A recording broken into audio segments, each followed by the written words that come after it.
अस्सलाम वालेकुम दोस्तों। अॼु वरी हिकिड़ो ॿियो गज़ल तव्हांजे नज़र में रखिजे थो। जीअं त SBT TV जे तरफ़ां मुंहिंजी अतुल इम्कान कोशिशि आहे त पंहिंजी सॼी शाइरी तव्हां ताईं पहुचायां ऐं मूंखे कमेंट्स ॾियो त SBT TV जेका सिंधी ॿोली ट्रस्ट जे हवाले सां मूं फेसबुक ते ठाही आहे उन में ॿियो कहिड़ा कहिड़ा कम जेको आहे सो करे सघजनि था। कुझु मूं वटि प्लान आहिनि, कुझु तव्हांजी जेको आहे रहनुमाई जी ज़रूरत आहे मूंखे। सो फ़िलहालु मां चाहियां थो त रोज़ तव्हां ताईं हिकिड़ी शाइरी पंहिंजी जेको गज़ल आहे या नज़म आहे या गीत आहे उहो तव्हां ताईं पहुचाईंदो रहां। अॼु बि हिकिड़ो गज़ल आहे। अखियुनि जा सहारा टिशू अॼु बणिया आहिनि, अखियुनि जा सहारा टिशू अॼु बणिया आहिनि ऐं ज़ख़्मनि जा प्यारा टिशू अॼु बणिया आहिनि। टिशू पेपर जेके आहिनि उहे जंहिंसां अखियूं उघिबियूं आहिनि उनजो ज़िक्र आहे हिते। अखियुनि जा सहारा टिशू अॼु बणिया आहिनि ऐं ज़ख़्मनि जा प्यारा टिशू अॼु बणिया आहिनि। अंधेरनि में बहकी पियो अॼु अङणा, अंधेरनि में बहकी पियो अॼु अङणा, सहन जा सितारा टिशू अॼु बणिया आहिनि। अंधेरनि में बहकी पियो अॼु अङणा,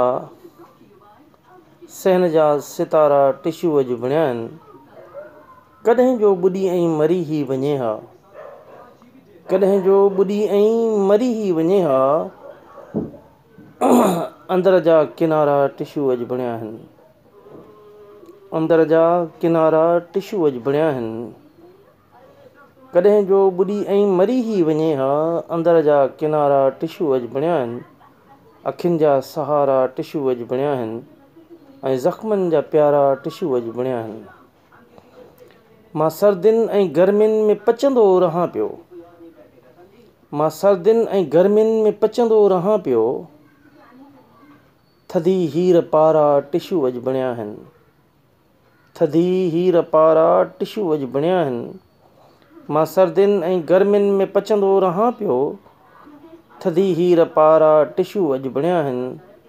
अखियुनि जा सहारा टिशू अॼु बणिया आहिनि ऐं ज़ख़्मनि जा प्यारा टिशू अॼु बणिया आहिनि।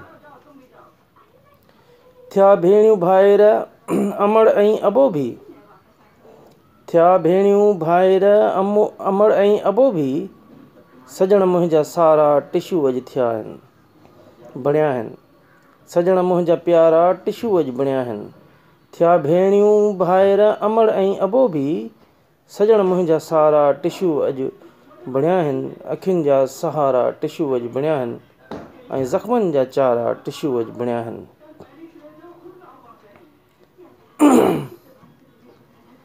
दुखनि दग पिया अमजद ऐं दुहां टियल हा मंज़र, दुखनि दग पिया अमजद दुहां टियल हा मंज़र, मुसीबत में चारा टिशू अॼु बणिया आहिनि। दुखनि दग पिया अमजद दुहां टियल हा मंज़र, मुसीबत में चारा टिशू अॼु बणिया आहिनि।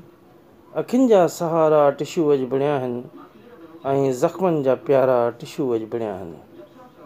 वरी महिरबानी, इंशाअल्लाह वरी सुभाणे ज़िंदगी साथ ॾिनो त नए हिकिड़े गज़ल सां तव्हांजे अॻियां पेश थिबो। अस्सलाम वालेकुम।